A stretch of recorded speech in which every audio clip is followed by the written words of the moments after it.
So sekarang ni aku dah beli lah Exhaust 457. Ni model untuk motor aku 457. Akhirnya dapat kat beli. Okay, kita unboxing sekarang. Okay guys, so ni dia punya muffler ori. Dah beli lah, tengok. Original yang AC Project. Stand tengok barang ori. Ada serial number semua. So ni aku dah pakai seminggu dah exhaust ni. So kau tengok rupa dia dah start colour brown sikit sebab dia stainless kan.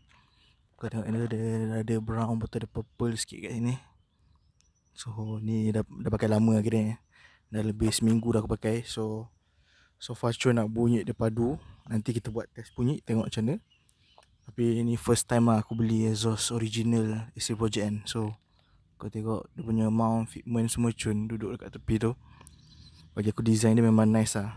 Fit betul-betul dengan body motor ni kan. So dia nampak cun gila.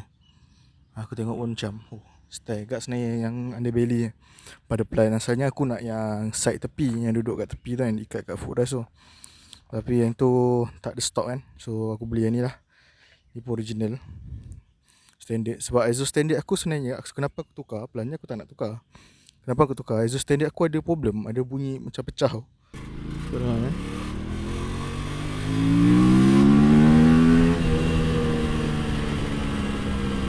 So nak kena claim warranty. Nak claim warranty kena tunggu macam lama kan. So aku punya plan aku terus tukar je lah exhaust project ni.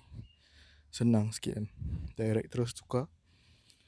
Design dia pun cun. So kita angkat je lah terus. Lagi pun tinggal satu je lah stok. Tak tahu stok bila datang. So terus beli je lah. Senang settle problem. Okay, kita nak buat test exhaust.